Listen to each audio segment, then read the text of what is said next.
Thank you, Judge. Good morning, dear colleagues, editors, and all protocols observed.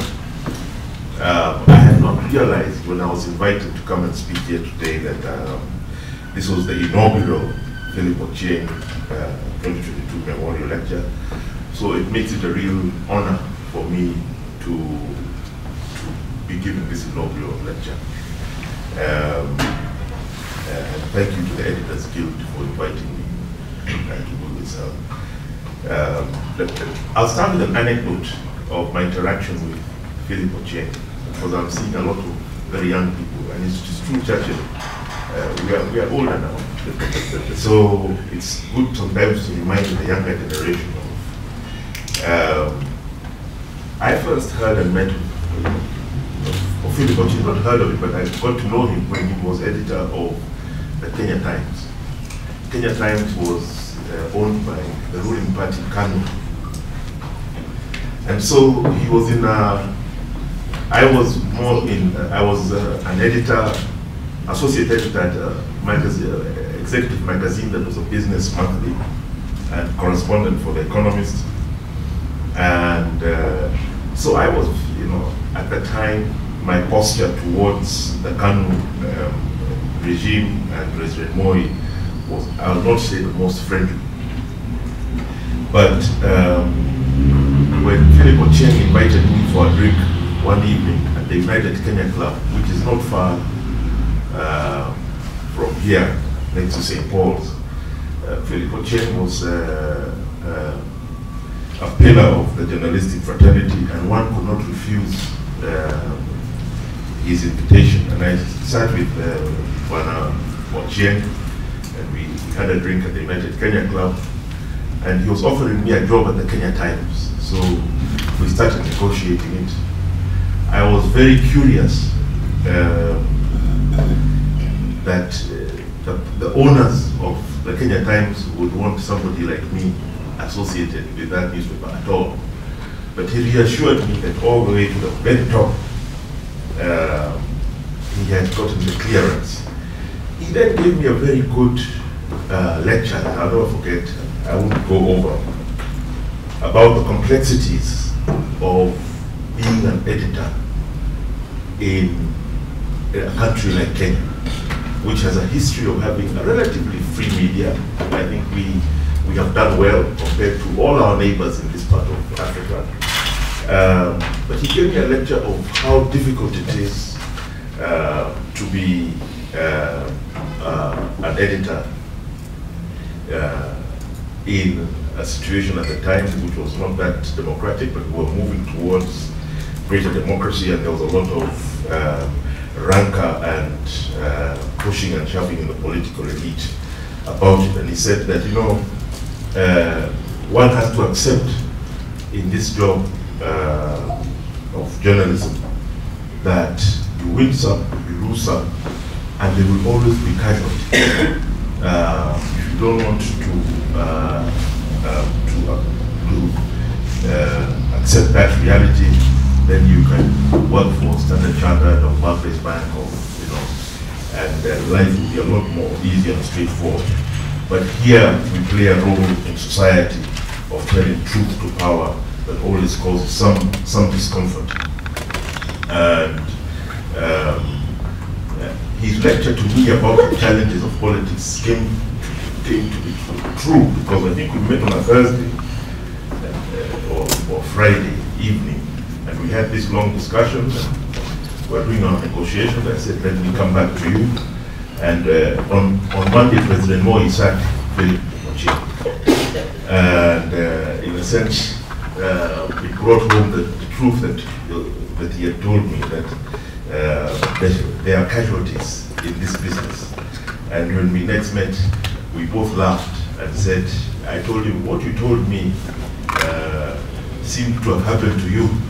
And he says, that is the way life is. I really appreciated how philosophically he took his what had happened to him at that time.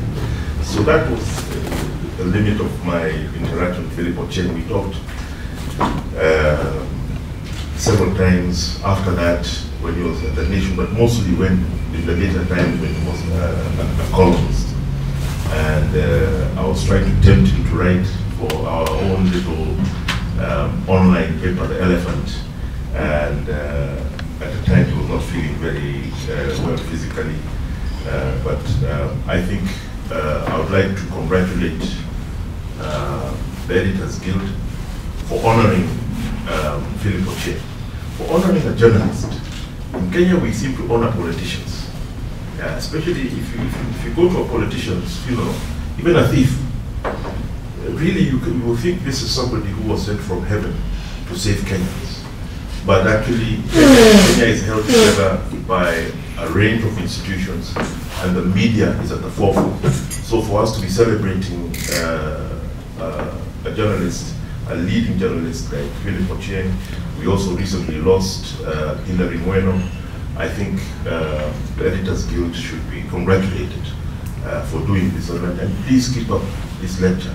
And let us keep on remembering our colleagues who have fought the good fight under usually very difficult circumstances. When I was invited today, the invitation came with a series of challenges that the late Philip Ochieng put to the media in a multitude of ways. And media challenges, which caused me to think about the Editors Guild and the media in Kenya. So the questions I was asked, you may not have seen them, but the Editors Guild team posed questions that were existential. They asked me, is the media credible, reliable and trustworthy anymore in Kenya? Is the media fit for purpose in Kenya's contested political and democratic processes? Is the media capable of holding power to account and speaking truth to power? Is the media capable of midwifing a genuine political and democratic process?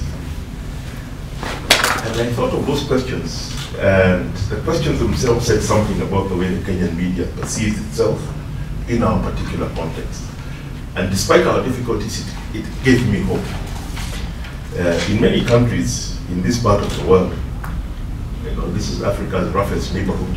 We're surrounded by neighbors with different challenges.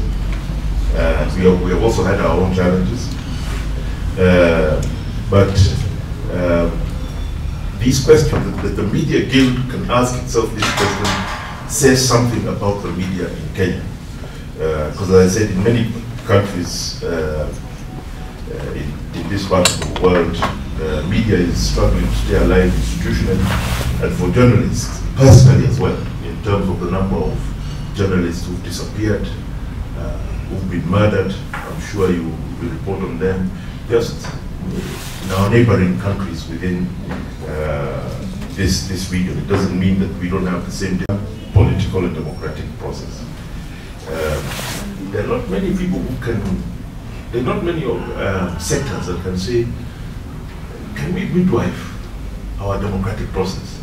Most people will be too frightened. It's too large an issue to consider.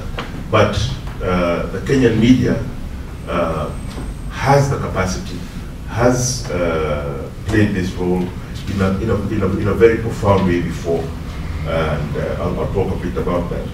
And so I'm just acknowledging that we in Kenya, the media plays a special role that you don't see in any other country in the region, and in a special way.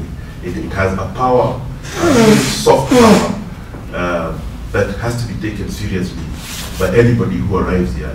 When I talk to foreigners who come into Kenya, and especially if they've been working in other parts of Africa, the one thing they always comment on is media. The media, civil societies, freedoms that we have. We feel that it's always a fight to maintain those freedoms, but the fact that we have an Editors Guild like this, holding this kind of meeting, asking these kinds of questions is a testament to the depth and richness of our media since independence. There are many countries around us where even parliaments cannot consider some of the questions that the Editors Guild is posing to itself. Armies cannot do it. Judiciaries wouldn't dare try and imagine themselves doing that. entire bureaucracies can't make the changes that the Kenyan media imagines for itself in our society happen. So we pause and reflect with some gratitude that our media has the history and experience, the influence, depth of roots in our society, that it imagines itself as a critical actor in making progressive change happen in Kenya. And in truth, many of the democratic freedoms we enjoy in Kenya today were indeed midwifed by a coalition, I would call it a coalition, of media, civil society, mainly NGOs, particularly from the late 80s, early 1990s, religious leaders, and the opposition. And you add to that the backing they got from sections of the international community. That coalition was the one that really helped usher in the end of one-party rule in Kenya, brought in multi-party politics. That coalition suffered after the 2007 elections and the violence that followed it, but it, for me, remains an outstanding example of what media can do in society, particularly when it is in coalition with other progressive forces in that society. The truth throughout the 90s was on the front page of our main newspapers and on the TV news. Once we were allowed to have private TV and radio. Others, I have to keep on reminding myself that our demography, there are many people in the room who may not remember a time when we only had one TV station, one radio station. Now I see people doing YouTube programs from their houses, and say, wow, what a great thing. But as I said, this coalition of the 1990s started to falter in the 2010s and has fallen apart today, that coalition. Part of the reason we question ourselves is because this highly effective progressive alliance is clearly not alive in the same way today. A great deal has changed. Part of it is a global phenomenon. I'll just talk a little bit about that. We live in a world where trust generally is collapsing.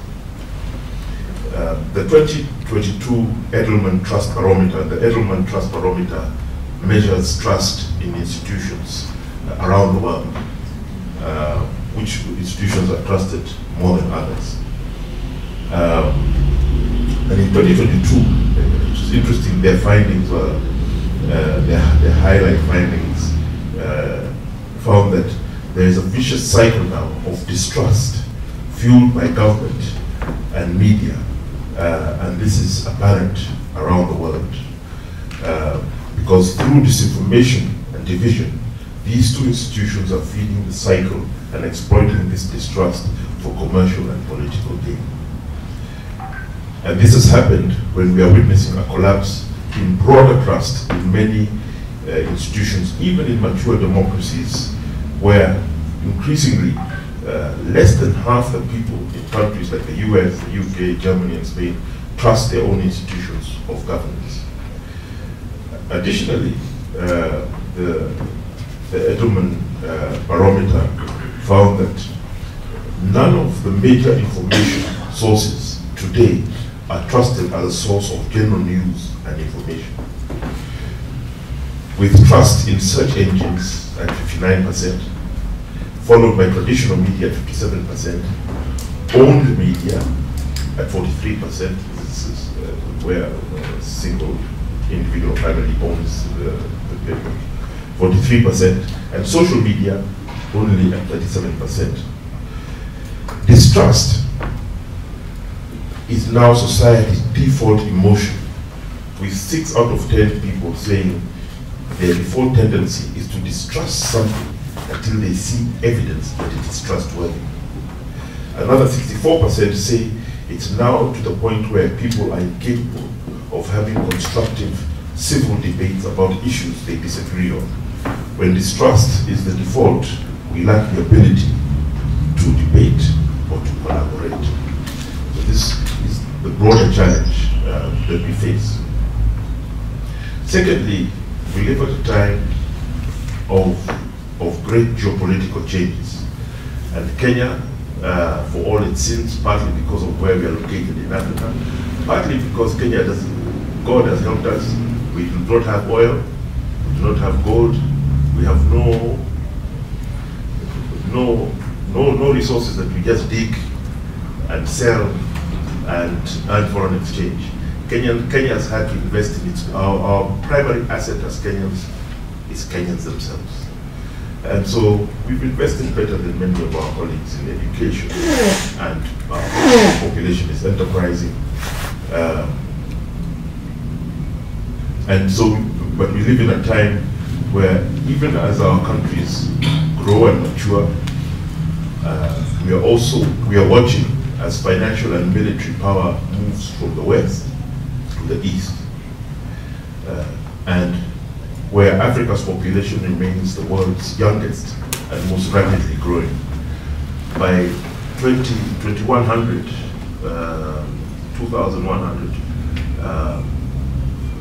I think the figure is 1/4 of all human beings will be Africans.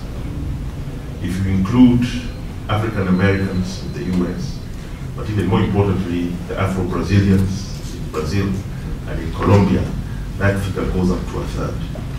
And it is part of the reason, if you read the Chinese Communist Party holds these plenums, these massive meetings where all the party bigwigs meet. And there are a lot of academic papers that are prepared before these meetings. I would encourage you to read some of the papers from the early 2000s and some going up to 1997 of their attitude towards Africa, because it informs what China is doing here today. They had already calculated that the growth in terms of population in the world is not going to happen anywhere else. In South Africa, we're going to have to invest there and gradually be home in their industrialization. And this is a process that is ongoing, and it has its contests and contestations, but it is a reality. So as I said, Africa's population remains the world's youngest and most rapidly growing. And we cannot take our eyes away from the fact that Europe is going to war after an almost 80 years hiatus. And so we live in a time where the media plays an even more essential role in assisting not only ordinary citizens, but policymakers understand these changes that are taking place. What's happening in Ukraine, my love has always been history, African history, and European history, partly because of the relationship. And if you look at the history of that part of the world where fighting has started, they have been fighting for several hundred years. They have had 77 years which went quiet, and now it has started again. And those wars don't end quickly, but they tend to impact the entire planet.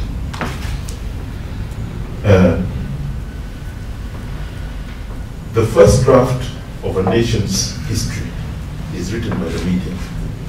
I was looking for the quote yesterday.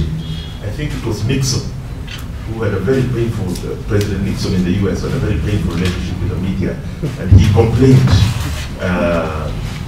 that his autobiography, the first draft, every public leader's biography, the first draft is done by media, and there's nothing you can do about it. And in Kenya, one of the interesting things that I've observed over the last 10, 15 years is the number of senior public figures who are hiring journalists to write their biographies for them, because they don't want to leave this up to general media, to write the truth. So people want to manage their own truth and have the resources to do that. And you know, we all know some good friends who have made some good money which they needed, helping these public figures write their biographies. I'm a believer in biographies, but I always tell those who ask me to help them with a biography to realize the first draft has been done by Nation, Standard, Star. They're the ones who determine the pillars of your autobiography, whether you like it or not. And so, the first draft of a nation's history is written by the media. The essential pieces of every leader's biography are first ventilated in the press. And every country, every nation, every people, now more than ever, have their own story, the narrative of who they are, what their attributes are and why, where they have come from and where they are going. This narrative of who we are as Kenyans, the story of what Kenya is, the myth of what Kenya is, what our history is, the first draft of all this is produced by the media. And Kenya has a narrative. We have a narrative. It is produced by yourselves first. Academics would like to think they're the ones who do it. Politicians would like to think they're the ones who do it. But it's media that decides and owns this power. And you know, in Kenya's, and we're seeing a big change taking place now. If you think of Kenya's, the Kenya narrative of what, because Kenya was nothing until the Imperial British East Africa Company came and decided to turn this into a territory for plunder.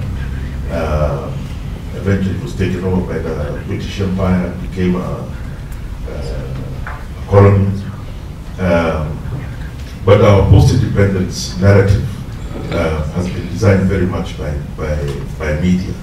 And it includes the fight for independence, the role of figures like Pio Gamapinto, Tom Mboya, Mzee Jomo Kenyatta, Jaramogi Oginga Odinga, and so many others in the fight for independence.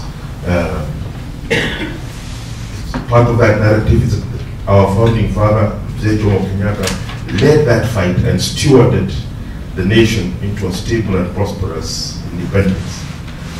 All this was the creation at first instance of media. The narrative of Moi, the disciplined teacher from Sacho, who became a corrupt dictator, was also ventilated first in the media. The story of Kenyans as a friendly, hard-working, enterprising people ruled by corrupt, self-serving politicians was articulated first by media. But today, the fundamental narrative is failing. And I'll talk about it a bit later. We have certain narratives that have entered the public domain,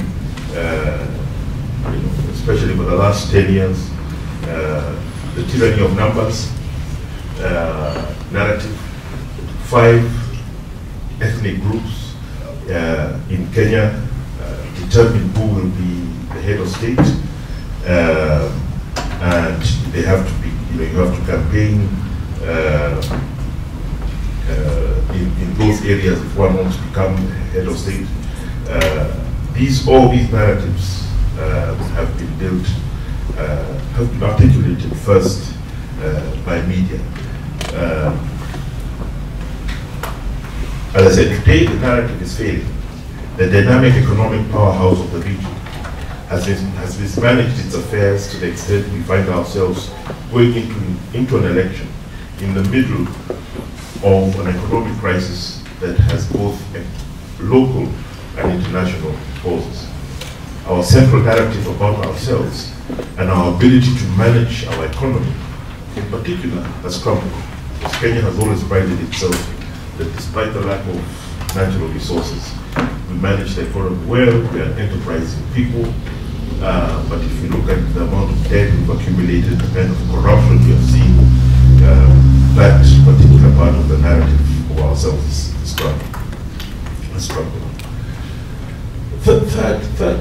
Third big ticket issue is a number of changes have taken place. Some are obvious and explain the disruption in the central role media used to play in our society. First of all, we're living through a great change in the financing model of traditional media. The advertising-based model for print media has been upended, and media houses are struggling to cope with it. And in many contexts, this is something that I witnessed here. I'm willing for pushback from yourselves. It has broken the most, combined with politics, the faltering of the financing model, combined with intensely ethnicized politics, culminating in the violence we saw in the post-election violence of 2007, brought something very essential in traditional media, and it's the news desk. And I've always felt that whenever I never spent much time, I used to, as a columnist for the East African for almost 10 years, but I never spent much time there. I would visit there and meet with the editors and exchange views. But I was always impressed by the news desk as a concept, from where information was coming from around the entire region into one central place where it was curated, where it was questioned, cleaned up, tightened up, clarified, and then published. And in 2007, I saw the news desk break along ethnic lines, where even as we read newspapers, now we are reading and we check to see what is the name of the writer. If the name starts with O, I expect something. If somebody is called Mwangi, I expect a different position. This is something that happened in 2007. I am not certain that we have had time for news desks to recover from that blow that they took, especially in 2007 here in Kenya. The second trend has been the increasing involvement of governments in media. Now, government used to own parts of media. This was liberalized. Then in the 2010s, it's as if governments realized this is too powerful an institution to be left to its own devices. So we saw different methodologies. I think you are more, you're experts more than me in this, of the amount of pressure. I've had dinner with editors in this country, and their phone is not going off with senior people who are calling them to push stories, to stop stories, to complain about stories, to threaten them, to offer them bribes, to another consideration, etc. And that became a lot more intense. And now, where governments have turned real information into a weapon, this weaponization has undermined media and trust in media in fundamental ways. We are seeing that in Ukraine, and we've also seen in these massive data dumps, Paradise Papers, Panama Papers, Swiss leaks, etc., etc. And this is my own, again, I'm happy to be pushed back. Some of the information that we are getting as media is coming out of servers that are so secure. The only people with the resources to crack them are governments or government agencies. So government has become a player in feeding us with information to achieve their own geopolitical goals. But more importantly, I'll call them, for lack of a better word, oligarchs, individuals with huge wealth compared to the rest in any society, increasingly involve themselves in mainstream media, with their particular biases and interests. And this is a global phenomenon. Right now in France, it is going on with one billionaire. You know, they get tired of paying PR companies and lawyers. And you just buy the whole paper. And we have also seen that here. And oligarchs, this global phenomenon where small groups of rich people determined to protect specifically defined commercial and political interests have decided it's easier to buy media houses than persuade editors, to bribe journalists, or waste too much money on lawyers in court.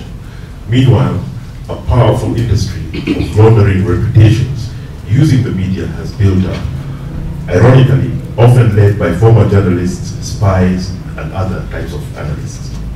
And I'm sure you've come across these in your day-to-day interactions. As a result of these, the rise of the oligarchs and their interest in media as a weapon for leverage, geopolitically, a number of trends which I thought were only in Kenya, that I'm seeing when I ask my colleagues. The little platform that I published, The Elephant, operates on the basis of partnerships with partners around the world. But one thing happens when the oligarch takes over. First of all, one principle is all experienced journalists who don't cooperate must be kept destabilized. So and I think we've seen over the last 10 years a number of times where senior experienced journalists from one media house in Kenya, you see that they've all moved to another media house across the road. Then 2 years later, the same group of journalists, senior journalists, leave that media house and go back to the one where they came from. So there's a lack of stability, and the people who are kept in the greatest level, in the greatest instability, are the senior journalists. In fact, the oligarchs work to bring in less and less experienced journalists to fill the spaces of those who have actually got the institutional memory and knowledge in media houses. And this has affected quality overall, not only in a country like Kenya, but as I said, around the world. It's a trend that is global.